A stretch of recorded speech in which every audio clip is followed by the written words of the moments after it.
All right, so a very warm and good afternoon to all the viewers who have taken their time out from their schedule to witness one of the most important and most interesting discussion for today, which is around youth or early career unemployment. So I, Vatsala, take the honor of being the moderator of this session, which is the fifth webinar of the series, Rethink and Reinvent by Prime Talent. Well, as they say, it always makes more sense to hear from the horse's mouth. So I take the opportunity to welcome the guest speaker for today's session, who is exceptional in the space of recruitment and deals with what we'll discuss in this hours of discussion today, nearly on a daily and hourly basis. Happy to introduce Dee Robertson, who is a Senior Talent Solutions Manager at Robert Half, one of the largest recruitment firms globally, which helps people secure employment via its vast network of employer base. Dee is exceptional in her work when it comes to recruitment and is a delight to be connected with professionally over the past several years. Not just as a talent solutions manager, she is also known to be an excellent photographer, and her skills on photography is commendable. I'd really do injustice if I would not allow Dee to talk more about herself, so I'll probably pause here and ask Dee to formally introduce herself to the viewers for the day, and then we straight away dive into the event. Dee, all yours. Thank you. What a warm welcome. Thank you, Batsler. Pleasure to be here today. And again, thanks for everyone who's joined this webinar. So as Batsler's already said, I'm Dee Robertson, Senior Talent Solutions Manager at Robert Half. I specifically work with Amazon's DE&I initiative, the AWS Restart program. So if anyone hasn't heard from that, it's to help individuals get into the tech space. So when Batsler approached me, it felt really apt to be speaking in front of everyone today on the position of moving from unemployment to employment and the challenges that come with that. So, you know, for context, the AWS Restart program is an entirely free bootcamp designed to help individuals from a variety of backgrounds to gain employment upon completion of the intensive instructor-led 12-week training program, which Prime Talent deliver. We're seeing, you know, youngsters who've not completed higher education, them using it as a springboard to get onto the career ladder, individuals relocating from another country who are trying to gain employment in the UK, career switchers, returners to work, for example, women who have been raising families, or individuals who've been off work, you know, they've maybe had health issues. But the premise of the program is to upskill people, you know, reduce that skills gap that we're seeing in the tech market at the moment, as well as serving the underrepresented and underemployed brackets. So women, ethnically diverse groups, underprivileged individuals. So yeah, since being in collaboration with the AWS Restart initiative, we've seen a terrific takeoff. It's been great. There's been a high level of engagement from our clients and a gratifying number, and I'm sure Vatsala will back that up, but a gratifying number of unemployed learners accomplishing not only a well-earned cloud practitioner certification, but actually getting a job within the tech space. So hopefully today we can discuss this. You know, what's the mindset of an employer when hiring? What's the mindset of a candidate when looking for a job? What are the challenges of job hunting and hiring? And why initiatives such as the one that I work with are so useful for both parties. Great, thank you so much, Dee. Now, as I said, jumping straight into the topic because our viewers are already waiting to hear more on this. So topic that we have chosen for today is of great interest to different segments of people and the audience that we have. And we saw the same when we were getting registrations for the webinars. We were seeing HR professionals coming in, we were seeing individuals coming in. So I'm sure the topic that we are discussing today is going to be interesting for all of us to hear. Let's look at some of the numbers from the Office of National Statistics, what they have to say about employment and unemployment in the UK. So the UK employment rate for August to October 2022 increased by 0.2 percentage points on the quarter to 75.6%, but it is still slow as compared to the pre-coronavirus pandemic levels. While the above data was some music to the ears because it was talking about good employment numbers, let's look at the other side, which talks about the unemployment numbers. In September to November 2022, the estimated number of vacancies fell by 65,000 on the quarter to 1,187,000. Despite 5 consecutive quarterly falls, the number of vacancies remain at historically high levels. The unemployment rate for August to October 2022 increased by 0.1 percentage points on the quarter to 3.7% in the last 3-month period. The number of unemployed people for up to 6 months has increased, and this increase has been across all age groups. But of the above percentage, do we know what is the age group? What age group is the most unemployed in UK? And that probably links to the topic that we are discussing here. 16 to 24, or rather early career unemployment, has been the highest in this unemployment figure that I just quoted. So approximately 10.5% of people aged between 16 to 24 years were unemployed in the United Kingdom in 3 months to October 2022, the highest of any group. So why is youth unemployment so high in UK? And this probably leads to the first question that I have for you, Dee, for this evening. The most recent data of the Office of National Statistics shows that the unemployment rate of 16 to 24-year-olds have been 11.1% in 2020. What do you think are the reasons for such high early career unemployment?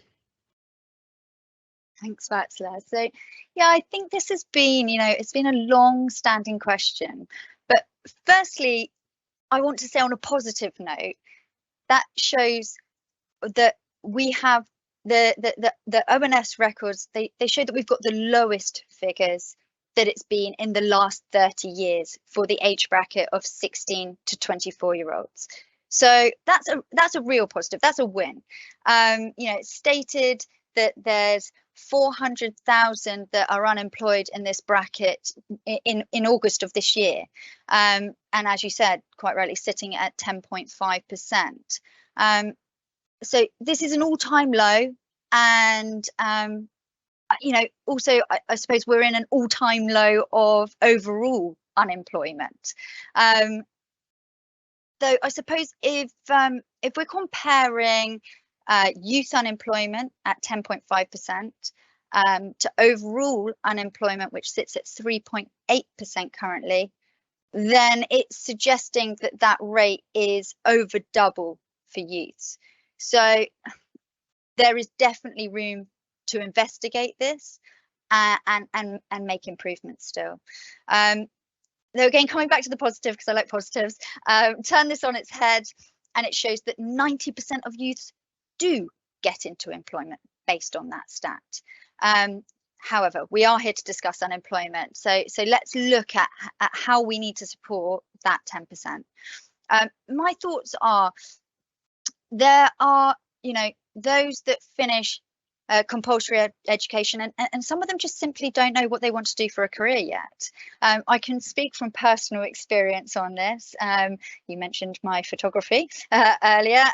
Leaving university thinking I wanted to be a photographer. I did my degree in fine art. I thought I want to pursue being a photographer. Then thinking I want to be part of the corporate world because that's what my peers were doing successfully, very successfully. And then thinking, no, I really do want to be a photographer, actually. I've got this creative flair in me. I need to show this creative flair.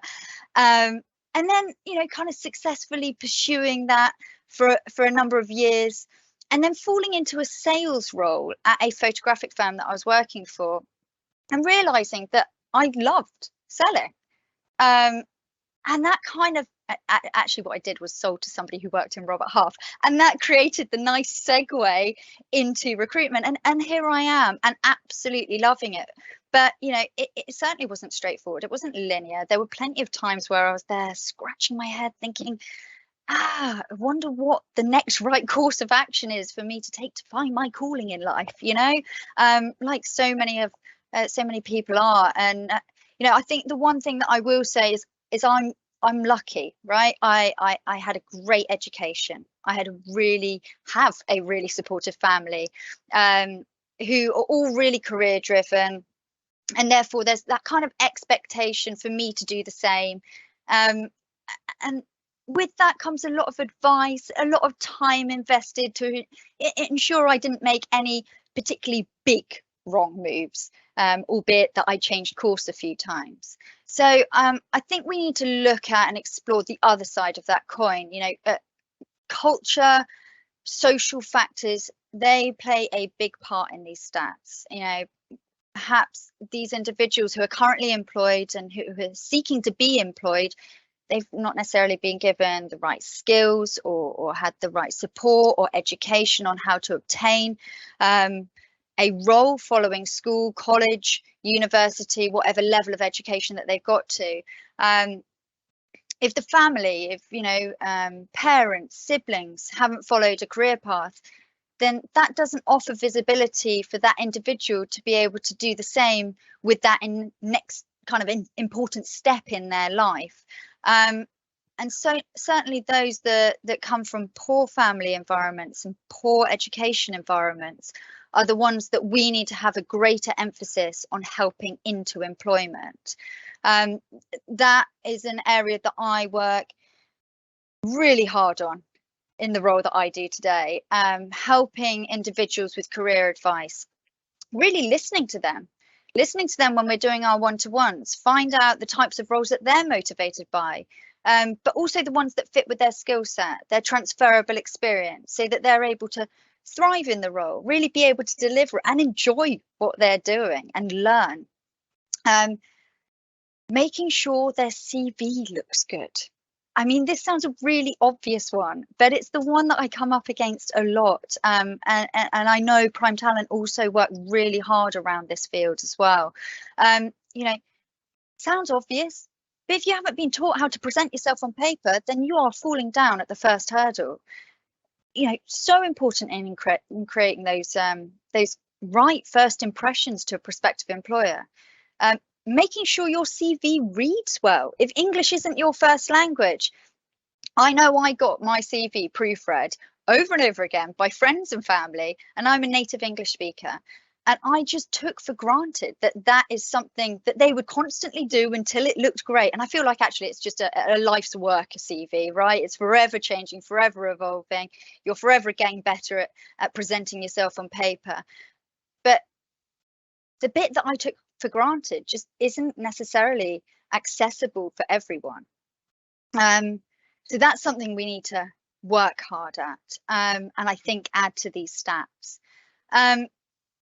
For those that do graduate from university with a degree, masters, some PhDs, at that higher level education, they can get caught between those two traps. So either there's a shortage of graduate or apprenticeship roles being available to them when they come out the other side of education, or they're then deemed overqualified for these junior positions. So that rules them out of gaining access to those roles. So another stumbling block, I would say.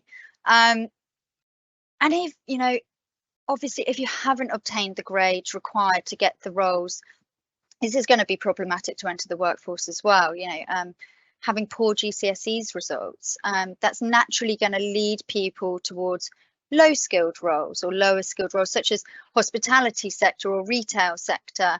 But once again, as I mentioned earlier, if you haven't had those basics instilled in you during that early education of knowing how to apply for roles, presenting your CV, even presenting yourself, in terms of appearance, your communication, your telephone etiquette, all of these things are going to prevent individuals being able to impress employers.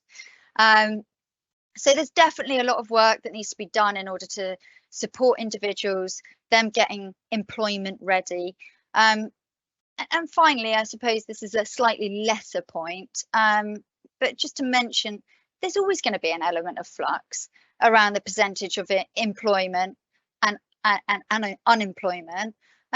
People change jobs. There's going to be sometimes brief intervals where people aren't employed. Doesn't mean they're not going on to employment, but they might be in a bit of a pause within this age bracket. Some people might have completed education. They have the know-how. They've got all of the skills at their disposal. They've got a supportive family and friend environment. but they just haven't really quite decided in which direction they want to go yet. So they're kind of just putting their feet up for a minute.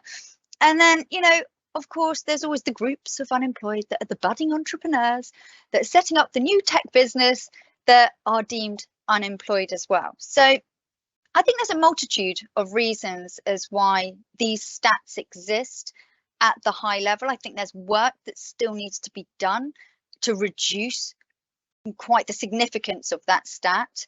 But I think those are, I would say, the key points as to why that stat is at that level. Thank you. I think every cloud has a silver lining. You have kind of depicted it in your answers when you were trying to see the positive points of what exactly it means. No, that's absolutely on point, and I really appreciate that. Just for the audience to, I mean, as I said, there are different kinds of audience in this group. So probably for them to know better, if you can throw some light on how is early career unemployment different from unemployment during other phases of an individual's life, that'll make more sense for the audience. Yeah, so again, I think you go through life, and there's probably going to be phases of unemployment, maybe planned, maybe unplanned. But I think the thing is if you've been employed, then you'll have some skills, some tools developed of how to then regain employment when you choose to. I think what's more challenging about early unemployment is you won't necessarily have acquired those skills, and therefore will find it, more difficult navigating around getting a role of your choosing. I think it's also fair to say that it can lead to undermining a person's confidence. So if you're going for interview after interview and you're getting knocked back, then I mean, it's pretty unsettling. It's not going to feel comfortable for the individual doing that. And once again, then this kind of comes back to my earlier point, coming back to the social aspect of unemployment rates. If you haven't got that support system around you, cheering you on, offering that encouragement, maybe helping you reflect on what you did well versus what you need to improve on, then the mind, I think, it can become quite fragile. And that initial enthusiasm and drive you had to seek employment, I think, can diminish quite quickly, actually. I've got a couple of good examples of this, one of which you actually know.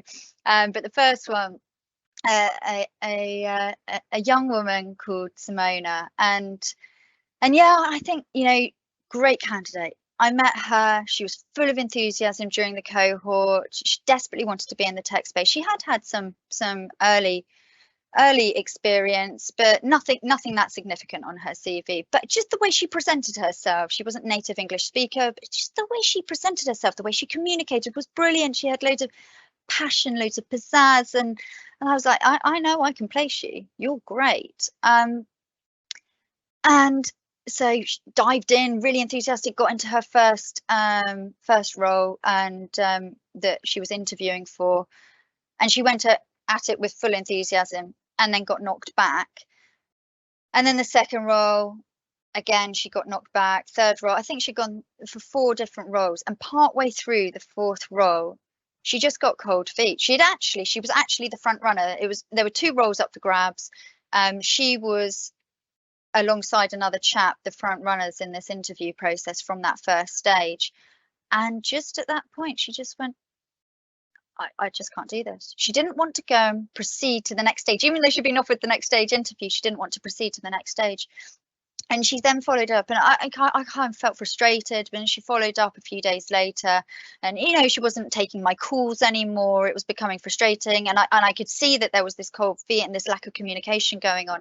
And then, yeah, she sent me a very long email a few days later saying, look, I just don't feel equipped to do these interviews. I'm obviously not getting anywhere. And quite clearly, her confidence had completely gone. And I tried to win her back over, and she just said, no, I've picked up a temping role where I'm in hospitality. I'm just going to stick with that for now, which is just such a travesty, because had she persisted, she would have got a job. Another example is a chap called Sam. And he finished up Prime Talent. I met him, smashing candidate. He had a little experience, but he hadn't interviewed for 4 years, which is, quite a long time. Bright guy, driven by technology, really passionate about it. And I was like, yeah, once again, I can place you, you're great. And as soon as he got in that interview setting, you know, with a panel in front of him, not have been in that setting, it's just that thing that anxiety does. It kind of chews up the mind, doesn't it? And you can't access your words, you can't articulate yourself, you definitely can't get your passion and enthusiasm, you become a little bit robotic. And that was what was happening to him. And he was, you know, being, there were other people that were in the interview process that were kind of shining, I guess, brighter than he was at that point.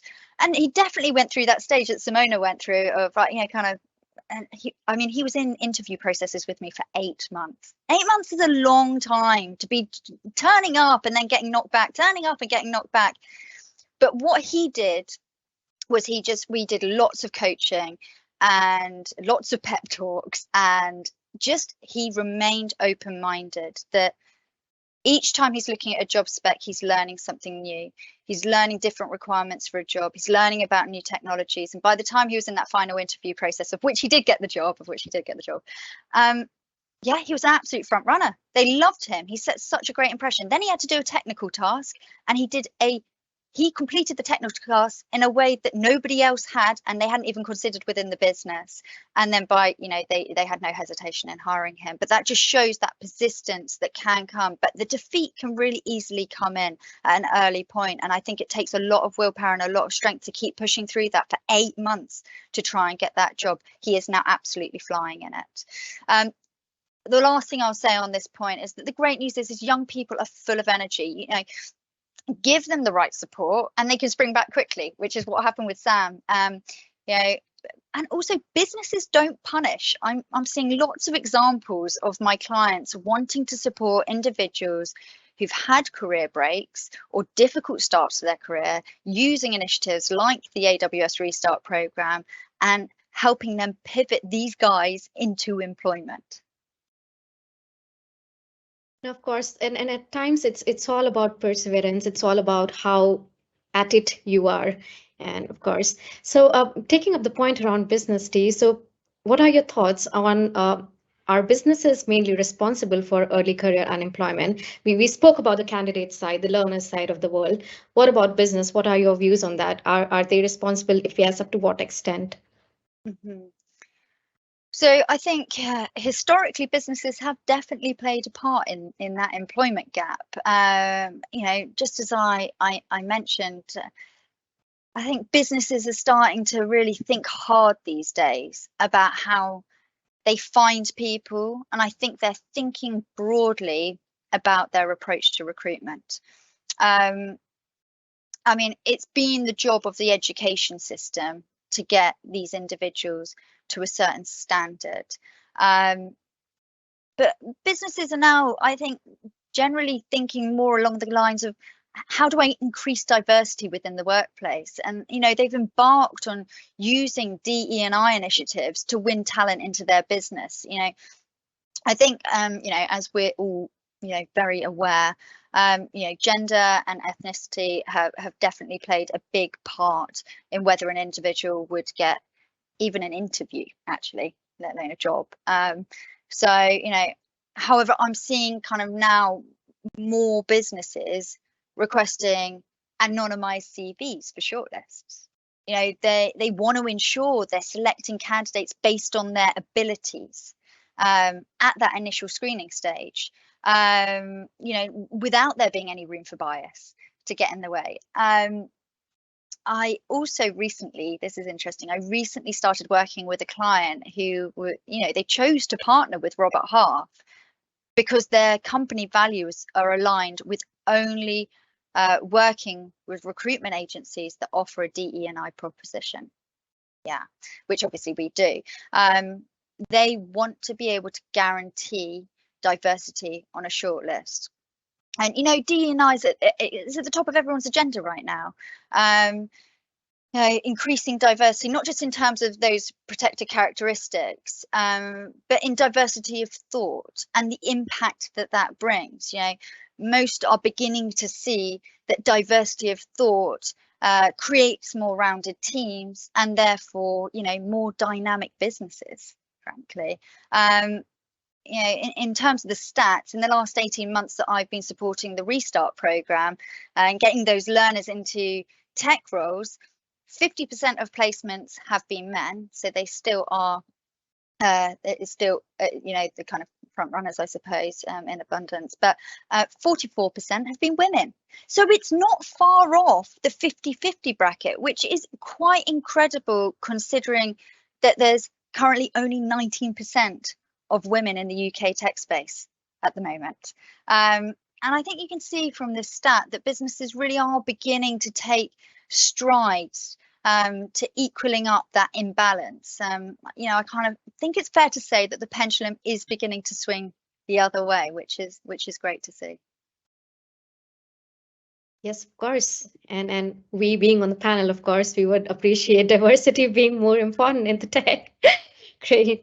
So next question, the early career unemployment is often considered as a major detriment to one's future employment process or probably prospects.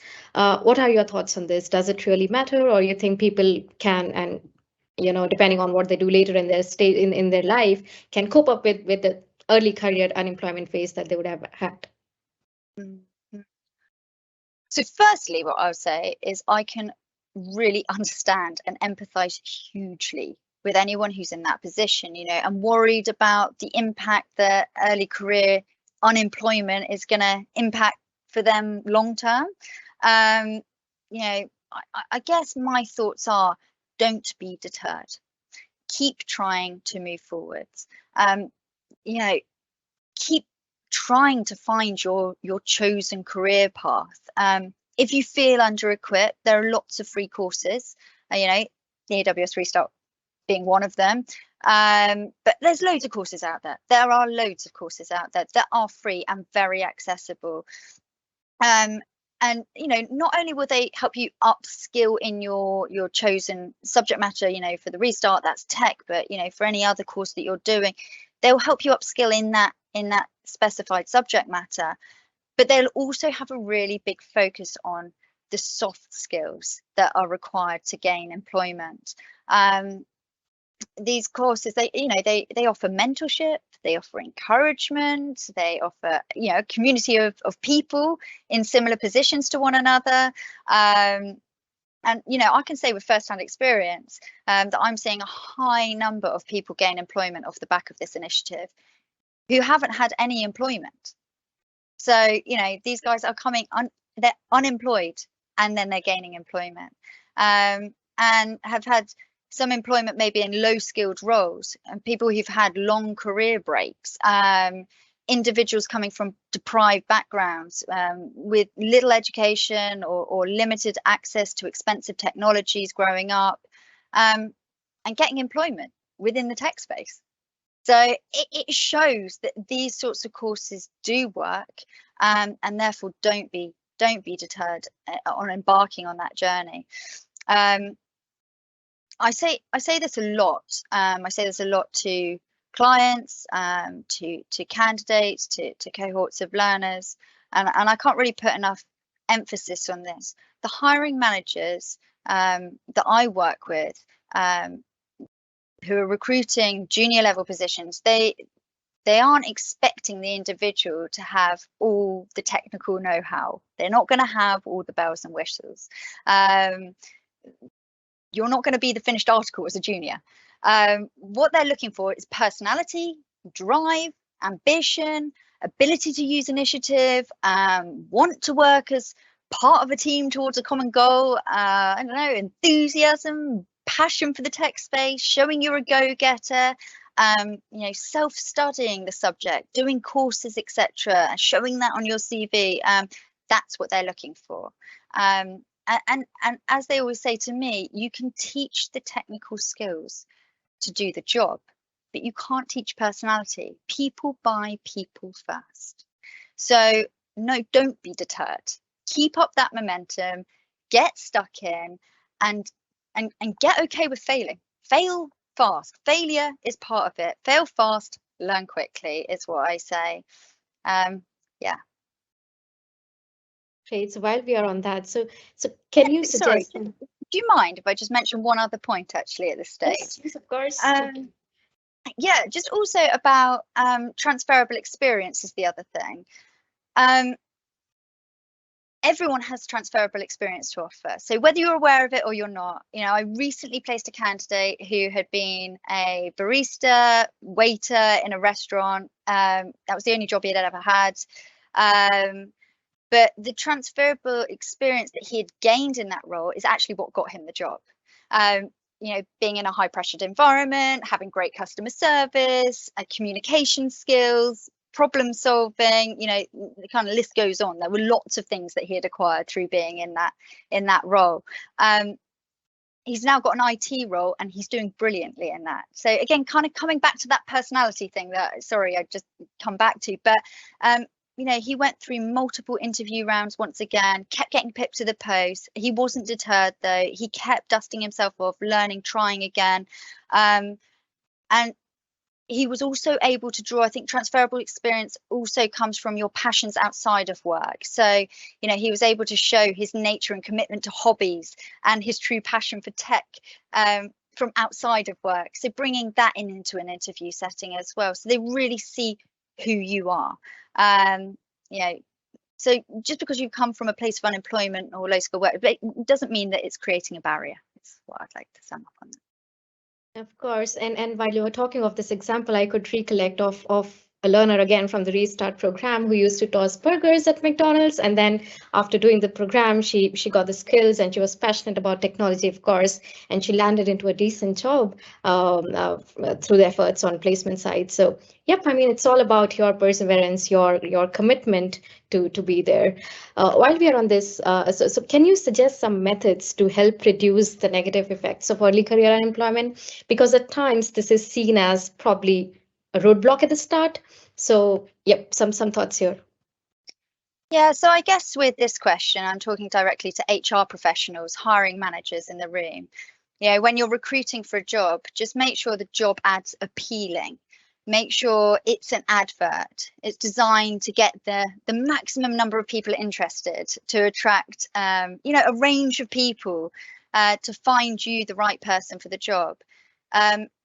I think of the language being used in the advert. Don't deter people from it with misused language by saying you must, it's essential that, I see this over and over again. Don't say that you must speak French if that's not what's required for the role. I had an example of this the other day. They went to hire somebody for this web coordinator role, and they wanted somebody to be a French speaker, and they'd advertised it as something that was an essential requirement. They couldn't find anyone for this. They couldn't find the right person for this role, and they approached us, and I questioned whether it was an essential or a desirable, and they said it was a desirable. And the lady that they ended up hiring spoke Portuguese, Spanish, and Italian. She didn't speak any French. Okay, so based on the job spec alone, and without our tailored approach to recruiting, she wouldn't have applied for that role. She would have lost out, and the business would have lost out. So, I think just being really specific about job specs is important.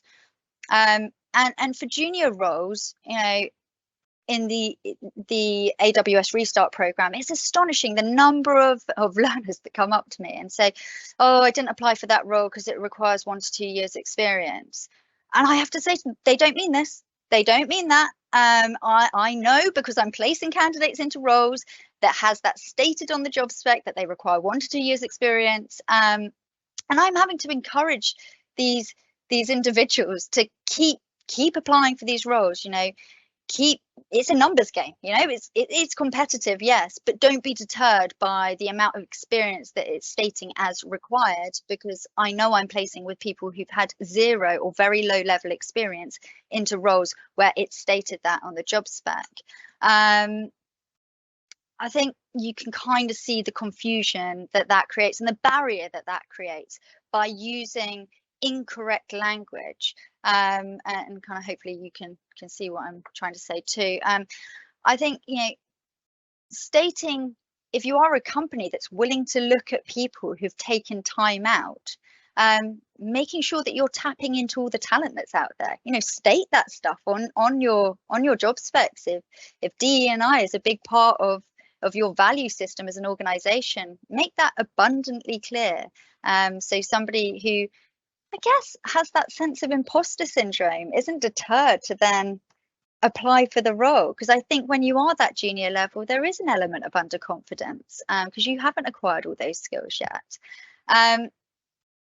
Also, make the job description sound exciting, not like a mortgage application. I've done one of them recently. It wasn't that much fun. So, make it exciting, make them want to join your company. And remember what I said earlier, it's an advert. The other thing that I'd say is make the process easy. As an example, we live in a world of e-commerce. There are, extra barriers put in place in an e-commerce environment. It creates a buying friction, doesn't it? So and as soon as that friction's there, I know it's true of me, as soon as a website doesn't operate quite smoothly enough, I just click out of it. That goes into the unwanted basket, and I just want to go off and find an easier solution actually, and go on to another website that will offer me the same thing but in a much easier format. And this analogy is also true for recruiting. I was actually last week recruiting for a company who wanted a CV submitted, but they also wanted each candidate to complete a 4-page Word document as part of the application process. Basically, it was a repetition of what's covered on the CV. And, they didn't have very many applicants. So I think, in summary to this point, make it abundantly clear who you want to attract, make the role sound exciting, and make the process easy. Of course. And I think when employers put the job posts in market or say on different social media, then like you very rightly said, candidates do come up to me as well and say from the program, hey, it says you need to have mandatory 1 year of experience. What do? I have no IT background. So I think that's a kind of hindrance that gets created right in the first stance when they look at the JD. But yes, the suggestion would be not to go word by word on it and probably give it a try and give it a shot. Any other way that you can think of that businesses can contribute to early career professionals, or probably hiring more of those kinds? Yeah, so I think taking a real interest in early career professionals is, it's really important. And I think for 2 reasons it's important. One, to accelerate their growth in knowledge, skills, appropriate behaviors, accepting more responsibility and developing their productivity. And 2, to retain them. So the best way to, retain your star youngsters is to develop them. When I speak on a one-to-one level, I always ask my candidates, what are the 2 most important things when looking for your next role? And honestly, the vast majority will always say development and progression, not salary, not hybrid working, remote working, location, work-life balance. I'm sure all of those things are important, but what they want is they want an employer, a company that's going to invest in their development. We all know recruiting, it's notoriously hard work, it's time consuming, and it's expensive, right? So you don't want to lose good people. So what I'd say is put a lot of time and effort into getting the very best people, and then hold on to them, reward them, develop them, give them clear career trajectory.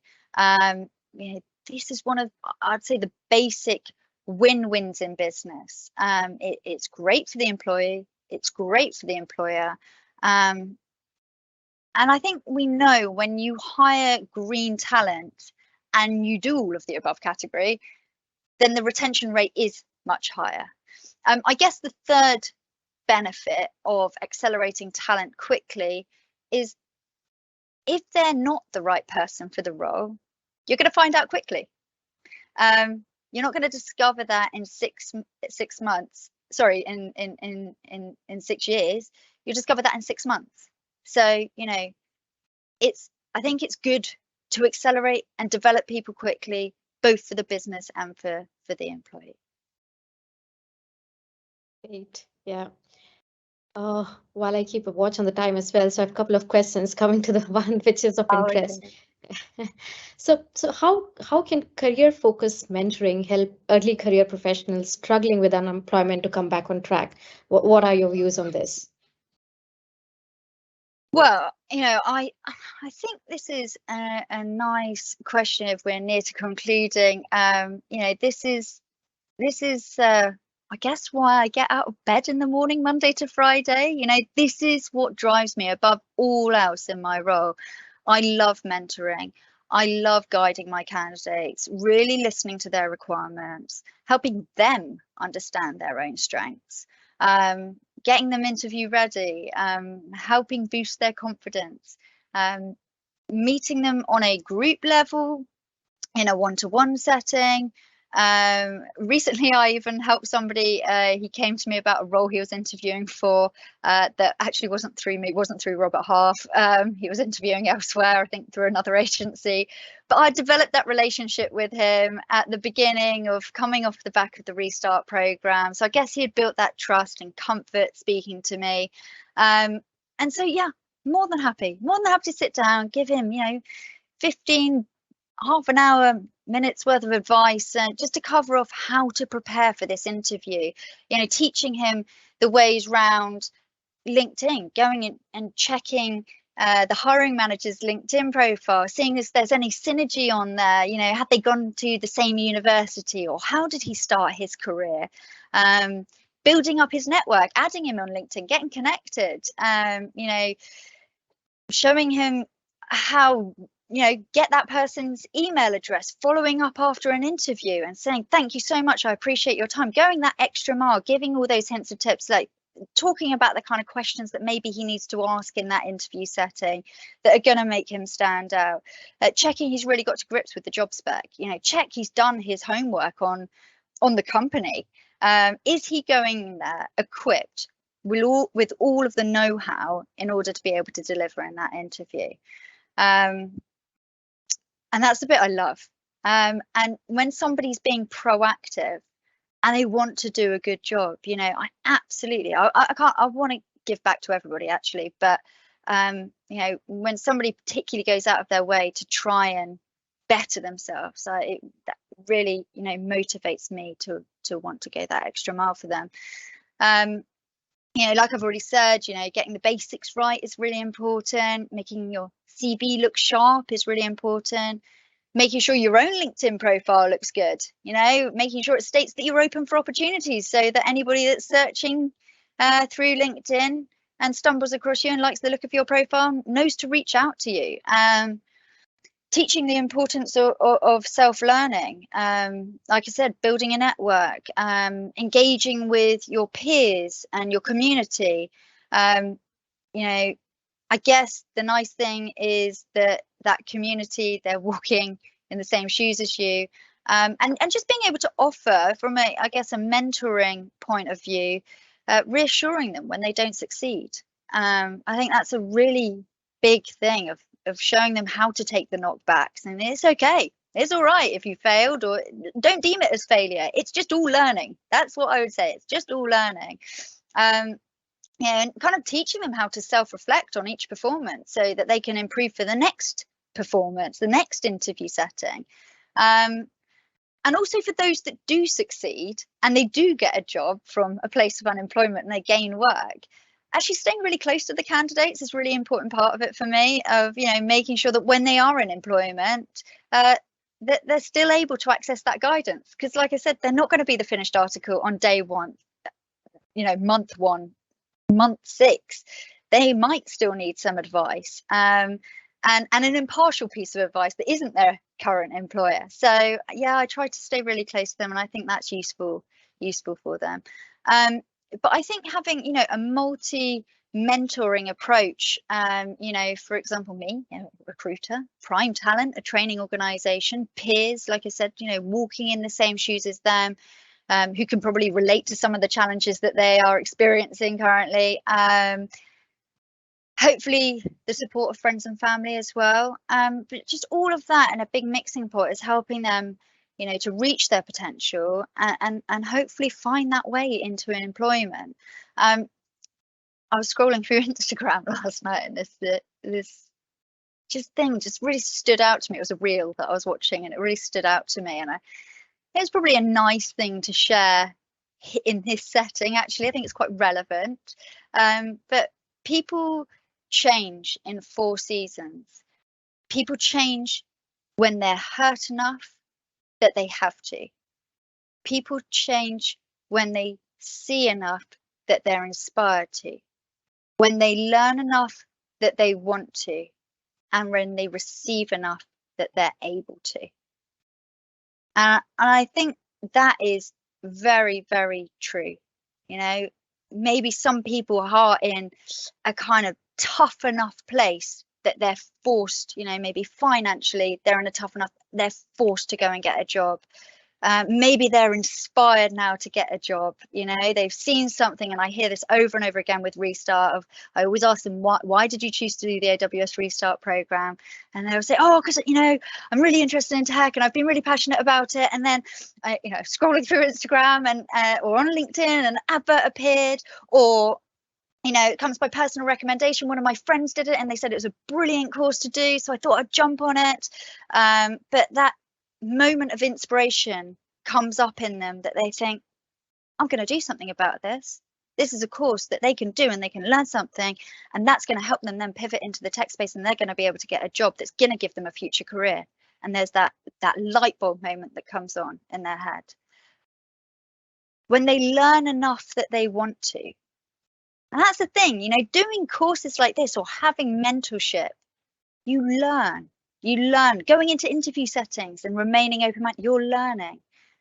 And with that learning, strips that anxiety, I think, and creates motivation.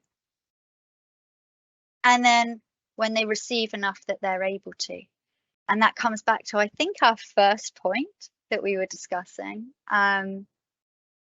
which is this bracket, or that bracket of people that, you know, that aren't able to. They haven't received those skills. They haven't received that education. And those people really are our priority. Those are the people that we need to help the most in order to reduce the statistics that we're seeing for this underemployed bracket.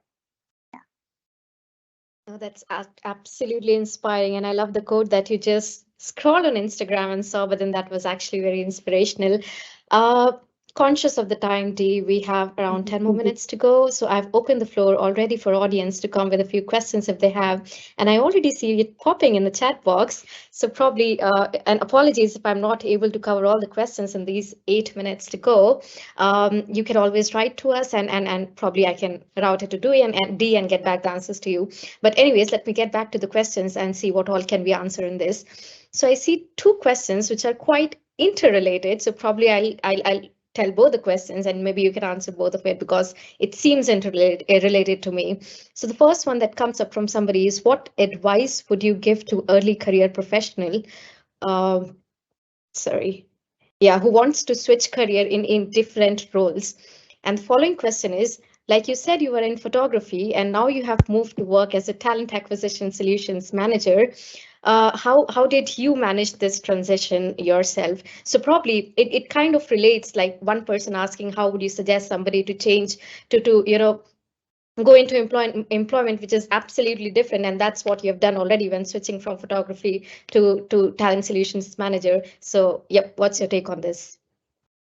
Yeah, so I think that one thing I would say is, if you're wanting to switch careers, I think people go through lots of different career switches through their life. I don't think, you know, I think I had my heart set on doing one thing and it just evolved. My career just evolved, and it evolved quite naturally. And if you had said, you know, when I wanted to be a photographer, that I was going to end up being a recruiter, I would have probably laughed at you and thought, absolutely not. No, I'm going to be a creative forever. So yeah, I mean, the transition into it was gradual. It wasn't particularly shocking. I had transitioned within a photographic environment, actually, because somebody wasn't available to sell, and so I accidentally started selling to fill in a gap for the day, and went, oh, I quite like this. This is great, and just continued in that until then somebody from Robert Half walked in the room, and I sold to them, and they went, oh, you're quite good at this. If you ever fancy a job at Robert Half, here's my business card. And then he followed up on email with me. And that was how I got the job at Robert Half. So it's been a kind of quite a nice transition. But with that, it's been scary at points, definitely, you know, going from a creative environment and doing that career switch. Hadn't been in the corporate environment at all. Definitely knew nothing about the technology industry. And definitely nothing about the recruitment industry. So everything was foreign. Everybody spoke in acronyms, yeah, it was just a very different setting for me to be in. But I adapted. You know, it was scary at the beginning, and I think it was scary every day for maybe the first, 2 months. It was hard, that period of adjustment. But I knew I wanted to do it. I knew I was committed to it. I knew I wanted to prove that I could do it to myself. And so I just stayed fast in it and adapted, and then from that adaptation, learn masses, and then got to a point of feeling not overwhelmed, and then got to a point of feeling, kind of accomplished in my role and knowledgeable about my role. And there I got that real sense of job satisfaction. So yeah, I think for anybody that is choosing to career switch, yeah, it is scary, and there are there are difficulties and challenges that come with it. But if it's something that you want to do because you've got a passion and a drive, and we all know if you're doing it from a place of desire, then it's going to be, I think it's always lends itself to a happier end conclusion, I suppose. I hope that helps in terms of answering. Yes, I hope so too. The person who answered must be satisfied, I'm sure. So a couple of questions more in the chat box. I find this quite interesting. Can you explain early career unemployment with respect to gender? Are women more vulnerable to recover from an early career unemployment as compared to men, or vice versa? Sorry, so sorry, you just cut out partway through when you're speaking. Can you say that again? I'll repeat the question. So it says, okay. Can you explain early career unemployment with respect to gender? Are women more vulnerable to recover from early career unemployment as compared to men, or the other way around? Okay. So I think in terms of gender, I think clearly, as I mentioned in one of my answers to one of Václav's questions, yeah, there has been I think a gender bias within the workforce for a number of years. I think women are in quite a strong position at the moment, specifically within the tech space, which is the the sector I can speak of most confidently. But really, there is a big stride taken towards trying to increase gender equality within the tech space. Those stats that I read out to you of 56% men versus 44% women within the last 18 months. I mean, I think, a few years back that those numbers wouldn't have looked that way. It was definitely a male dominated world, the tech space. It still is male dominated, but businesses are really trying to help improve that gender equality. So yeah, I think I think there's people trying to make improvements. I think businesses are trying to improve around this point at the moment. We're not quite there yet, but I think the wheels are in motion. Yeah, of course. Next question is from somebody asking, you're talking about advice. So is direct advice important, or indirect advice when working with small team is important to make career decisions? Okay, talking basically about asking about the type of advice, yeah. of like where to go for advice and what kind of advice, and whether you take direct advice or indirect advice. I think wherever you obtain advice, I think it's, you know, if you're being proactive enough to go and look for advice, whether that, you know, like I was saying before, whether that comes from a recruiter, whether that comes from a family member. You know, I was very lucky. I got a lot of advice from my dad, who's been in the corporate world for a long time, and he's very knowledgeable.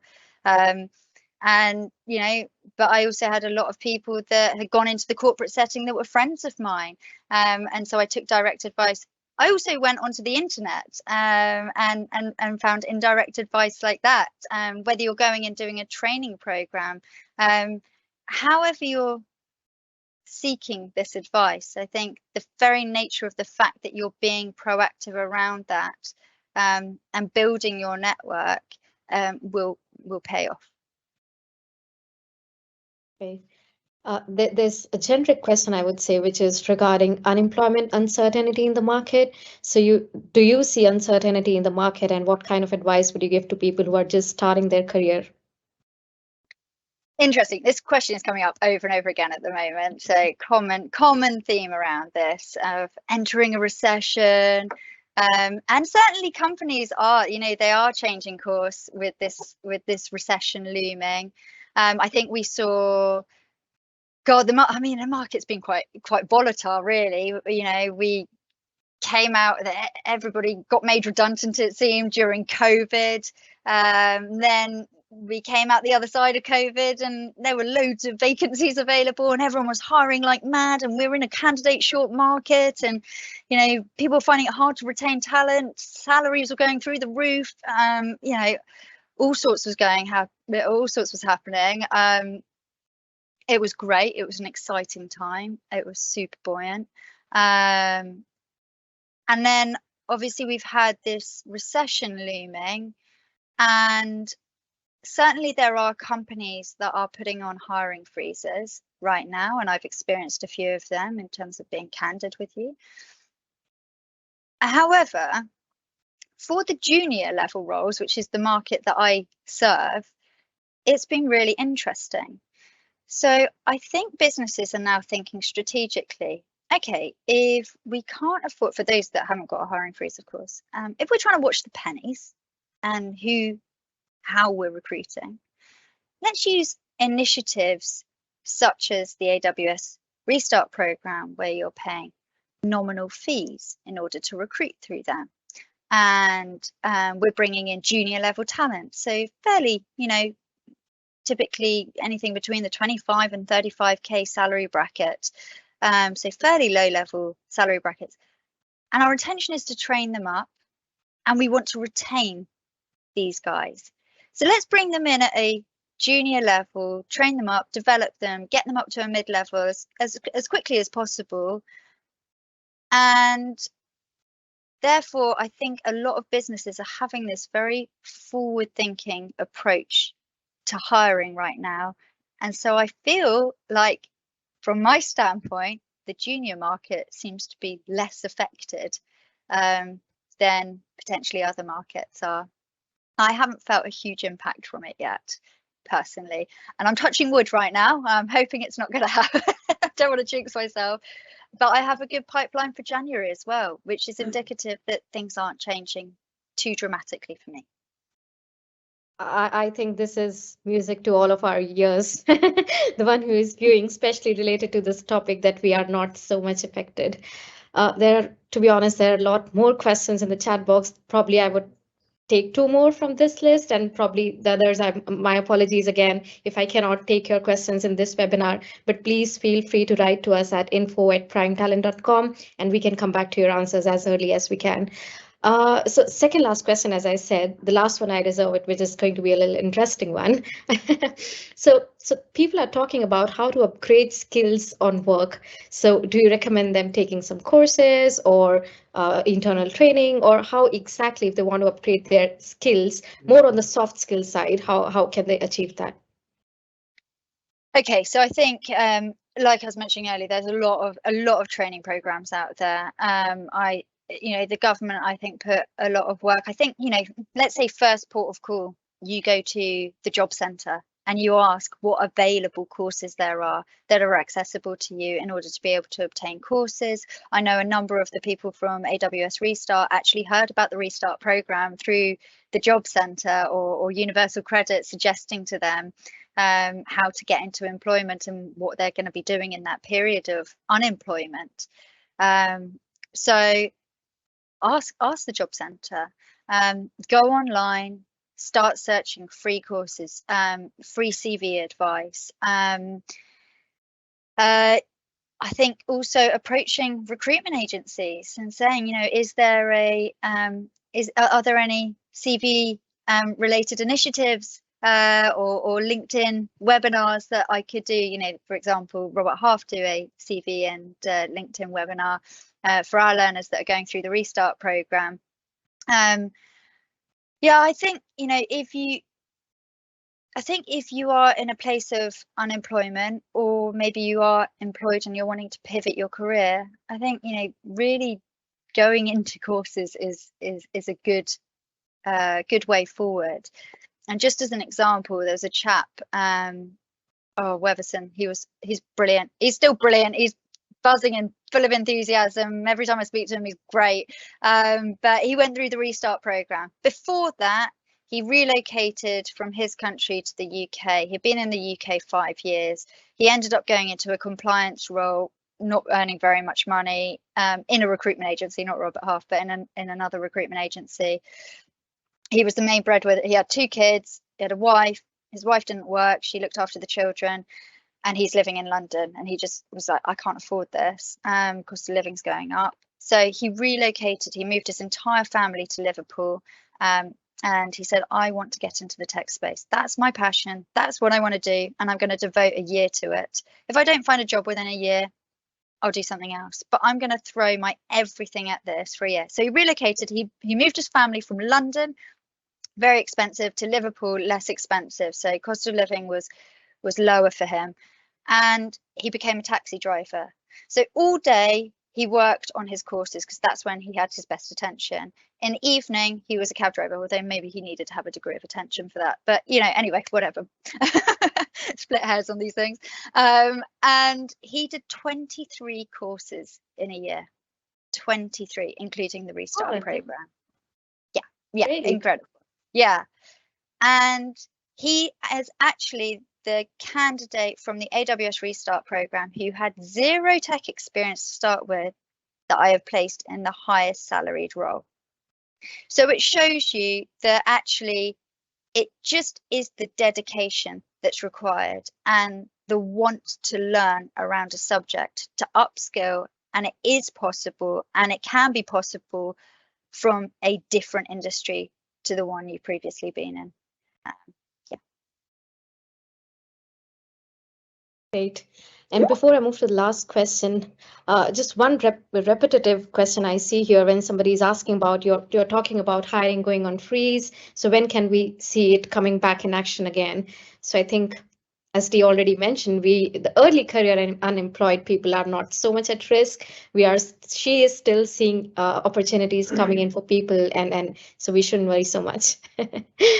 Okay, so we are already. Also, I wish I had a microscope. I wish I could lens to see into the future, but unfortunately I can't. So watch this space. Okay, so we are already beyond time, but one last question for this session, and we close after that, which is an interesting one. I'm sure Dee would love to answer this as well. Somebody asks, what prompted you to move to photography, from photography to the business side of the world? I think, oh gosh, good question. What did prompt me? I think it was that I had become self-employed as a photographer. I wanted that stability. That was definitely something. I wanted to know that I was going to have continuous work month on month, which always came, and I just needed to have faith each month. But that uncertainty was unsettling for me. I wanted that stability I saw, I guess, my peers around me having. I